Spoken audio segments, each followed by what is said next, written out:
Assalamu alaikum, que la paix soit avec vous. Je tiens à m'excuser auprès de mes frères et sœurs, surtout mes sœurs musulmanes et frères musulmans, car c'est la quatrième vidéo que je fais, car je ne me connais pas trop bien pour faire une vidéo sur YouTube. J'ai dû aller demander une explication à la boutique Bouygues Télécom. J'aurais bien mis un fond de musique, car j'adore le rap ancien, notamment le groupe IAM, instrumental, notamment la musique Demain c'est loin ou La fin de notre monde, en à voir avec les caves de rappeurs de maintenant. Donc mon nom c'est Omar, O-M-A-R, mon prénom Boumaraf, B-O-U-M-2-A-R-A-F, numéro de téléphone 06 14 54 69 52, adresse mail Boumaraf Omar 00@gmail.com. Je fais cette vidéo pour faire passer un message. De l'âge de 16 ans, on va dire jusqu'à l'âge de 38 ans, j'ai été un très grand délinquant, j'ai été fiché au grand banditisme. Mes délits c'était braquage de distributeur automatique, kidnapping, demande de rançon, go-fast. Je précise cannabis car je suis contre les dealers de mort, je parle de l'héroïne et de la cocaïne. J'ai tabassé des gens. Mais grâce à Dieu, je n'ai jamais ôté la vie ni abusé sexuellement d'une femme. Depuis quelque temps, je réfléchis dans ma tête, je me demande d'où va ma vie, quand l'ange de la mort viendra me chercher, comment je vais mourir, et quand je serai jugé devant Allah Tout-Puissant de mes actions. Je pense que si l'ange de la mort venait me chercher maintenant, je crois que j'irais directement en enfer. Donc j'ai décidé de me reconvertir à l'islam. Malheureusement, étant français d'un père d'origine marocaine et d'une mère algérienne, je ne comprends pas l'arabe littéraire. Je sais prier, je sais jeûner, je connais 7 sourates, qui est la parole de Dieu dans le Saint-Coran, que l'ange Gabriel a apporté à notre prophète Mohammed, paix et bénédiction sur lui et sa famille, mais je ne connais pas le moindre mot d'arabe littéraire. Et j'ai décidé de me lier d'amitié avec une femme musulmane, peu importe son origine ethnique, à partir du moment qu'elle est sincère et croyante envers Allah Tout-Puissant, Clément, Miséricordieux. Et si je suis à son goût, qu'elle accepte de devenir mon amie pour m'apprendre ce que je ne connais pas de l'islam. Si elle a des notions en arabe littéraire, de m'instruire pour connaître l'arabe littéraire, qui est la parole d'Allah Tout-Puissant, et qu'elle puisse m'aider selon la volonté de Dieu chaque matin où je ouvrirai les yeux et que je poserai mon pied droit en disant Alhamdulillah, de me rapprocher de notre Seigneur Clément Miséricordieux pour qu'il me pardonne tous les péchés que j'ai commis, d'avoir fait pleurer ma mère. Je suis père de 2 magnifiques filles, également grand-père. Malgré mon très jeune âge, 40 ans, j'étais père à l'âge de 16 ans. Cela n'est pas une excuse pour avoir dévié dans le grand banditisme. J'ai passé 12 ans de ma vie en prison, dont 3 à l'isolement. Et j'ai eu 2 enfants avec 2 femmes différentes, mais l'amour de ma vie s'appelait Tekfa Jemila, que ses sœurs me pardonnent. Je parle de Sarah Tekfa et Samia Tekfa, qui savaient que si leur sœur tombait amoureuse de moi, ça allait mal finir, ce qui a été le cas. Lors de ma dernière incarcération, j'étais dans un centre de détention à Uzerche, en Corrèze, le département de Chirac. Je dirais pas le président parce que moi, le président, le roi, c'est Allah. J'ai été libéré le 14 avril 2016 et l'amour de ma vie a été violé, égorgé et achevé d'un coup de couteau dans le foie dans la nuit du 16 au 17 avril 2016. Vous pouvez le vérifier sur YouTube. Ça s'est passé à Alès, près de Nîmes. Il y a des articles de journaux. Au moment de son assassinat, il y avait des témoignages de voisins. Elle n'a pas été protégée par la police française, qui est censée protéger tout citoyen,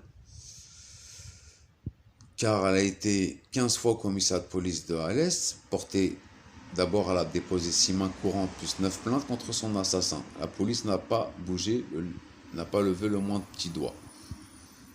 Ce qui fait que maintenant, elle ne fait plus partie de ce monde. Elle n'a pas pu avoir l'opportunité de mourir musulmane. J'en vends énormément au poulet, hein. Je vous le dis entre parenthèses, parce que j'ai connu des mecs en prison pour avoir mis une gifle à leur femme qui avait commis l'adultère, prendre 18 mois ferme. Et là, bah, vous comprenez que c'est chaud et ça c'est encore douloureux dans mon cœur. Mais bon, faut que j'avance. Et j'ai vu que toutes les femmes que j'ai côtoyées dans la France ou dans d'autres pays européens et même dans les pays du Maghreb n'avaient plus de respect, ni de dignité, ni d'honneur. Ça vous dit je vous aime tous les jours. Et quand vous tombez gravement malade ou si vous êtes incarcéré 6 mois, bah, elles vous trompent en général avec soi-disant vos meilleurs amis qui n'étaient pas vos meilleurs amis. Voilà. Je tiens à dire également que je cherche le soutien d'une sœur musulmane, tout d'abord avec respect, qu'elle soit mon amie, que si elle a des connaissances en islam, qu'elle m'instruise, que si elle connaît l'arabe littéraire, qu'elle m'apprenne l'arabe littéraire, car je connais que cette sourate, qui est la parole de Dieu. Je sais prier, je sais jeûner, mais je ne connais aucun mot de ce que j'y récite des 7 sourates que je connais, qui sont l'arabe littéraire, la parole d'Allah Tout-Puissant, Clément et Miséricordieux. Le 16 octobre 2020, je dois être jugé en correctionnel au tribunal de Cambrai, dans le Nord, car depuis l'assassinat de ma femme, j'ai vadrouillé depuis 3 ans, j'ai vécu à Lyon, à Marseille, un peu partout. Grâce à Dieu, j'avais les moyens financiers d'avoir un toit au-dessus de la tête et de manger à ma faim et de bien m'habiller.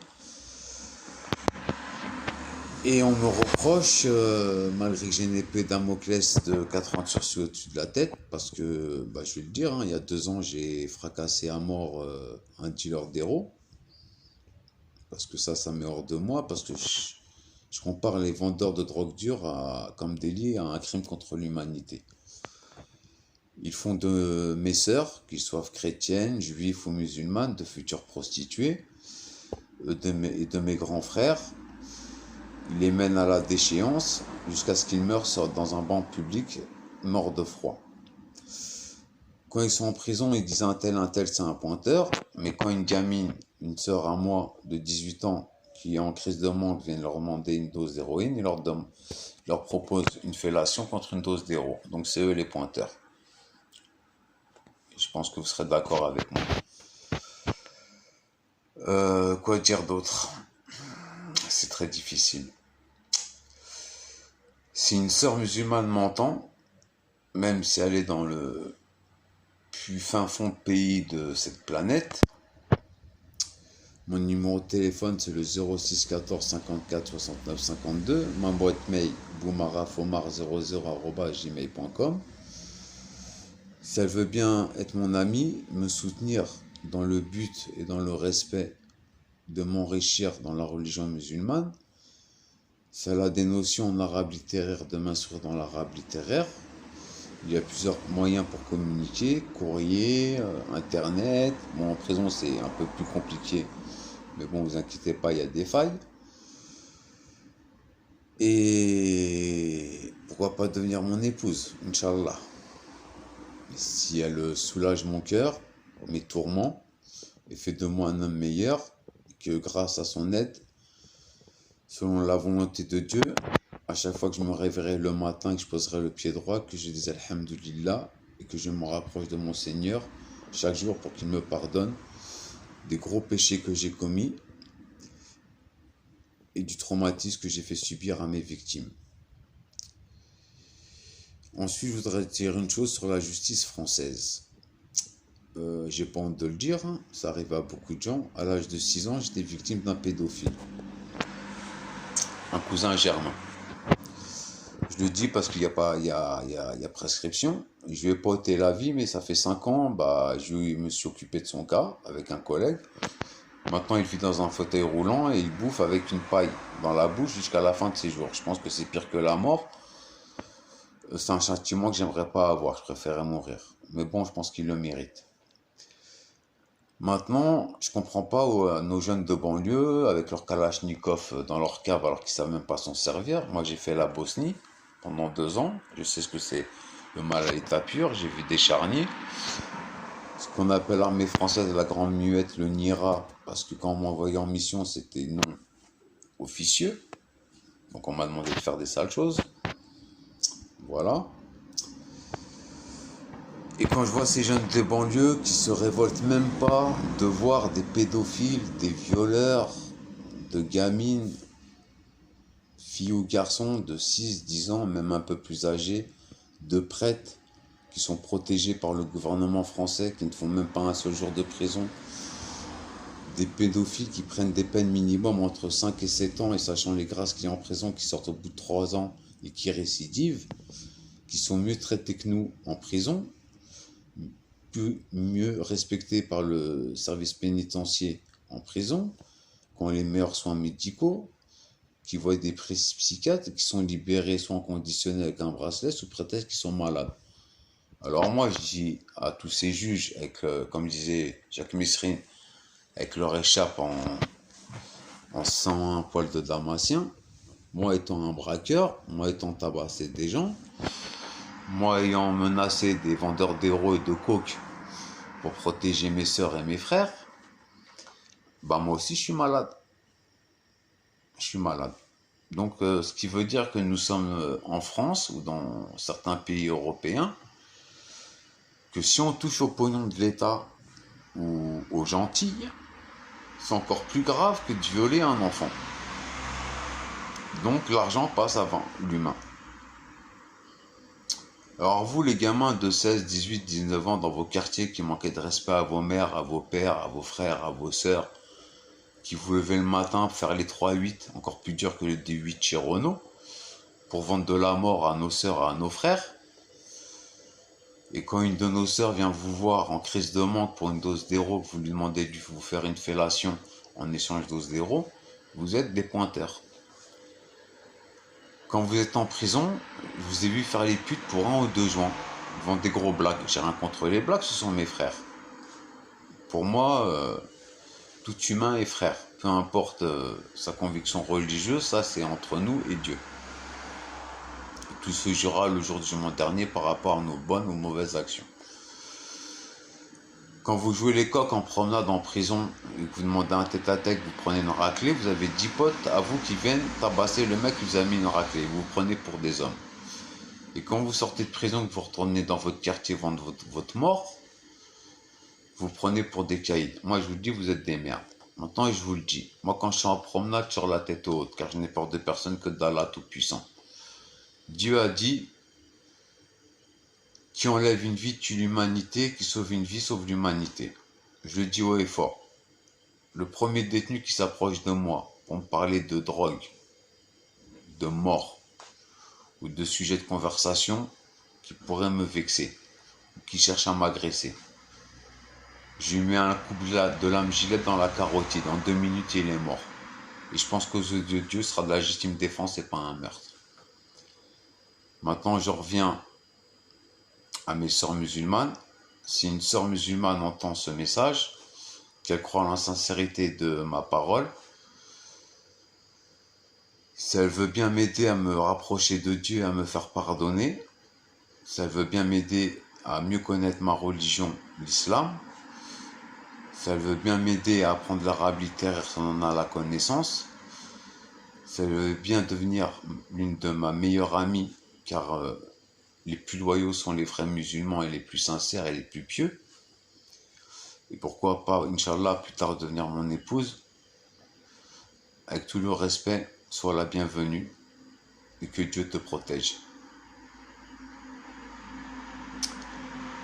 Sur ce, mes frères et sœurs, peu importe le mal que vous ayez fait, je demande à Dieu de vous pardonner, d'être clément et miséricordieux envers vous, de vous accorder toujours votre amour. Et n'oubliez pas, remerciez Dieu chaque jour que vous soyez vivant, car moi le premier, car si l'ange de la mort venait me frapper aujourd'hui, j'irais tout droit dans les flammes de l'enfer. Que la paix soit avec vous, et toi ma sœur, même si tu es dans un pays très lointain et que tu m'entends et tu crois en la sincérité de ma parole, ce serait un très grand honneur que tu deviennes ma meilleure amie et ma professeure dans la religion musulmane. Je voudrais également finir pour passer un message à l'imam et le savant Rachid El-Hajjaj, qui a subi une tentative d'assassinat fin 2019, qui a reçu 2 balles dans la jambe et 1 balle dans la main, et son ami 1 balle dans l'abdomen. Pour la police, c'est l'acte d'un déséquilibré. Pour moi, c'est un acte terroriste. C'est de l'islamophobie. L'islamophobie grandit en France. Quand on touche aux juifs, c'est grave. Mais quand on touche aux musulmans, c'est beaucoup moins grave. Par contre, si un musulman attaque un soldat ou un homme dans la rue, on va dire que c'est un acte terroriste. Et également donner tout mon respect d'un savant et d'un imam qui n'est pas né musulman, qui s'est reconverti musulman, que j'écoute chaque matin et qui m'a donné la réflexion de me reconvertir à l'islam. Il en est pour beaucoup dans ses prêches, ainsi que l'imam Rachid El-Hajjaj.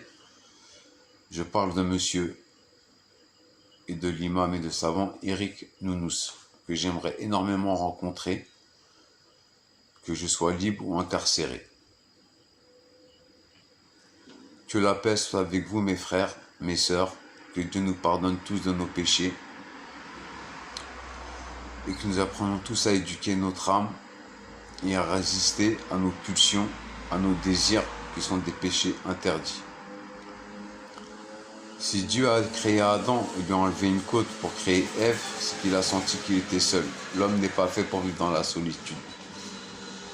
Alors ma sœur musulmane, où tu te trouves, si tu veux bien devenir ma meilleure amie et faire de moi un homme meilleur dans la religion musulmane et d'obtenir la clémence et le pardon de Dieu, qu'il en soit ainsi, Inch'Allah, tout est entre les mains de Dieu. Assalamu alaikum.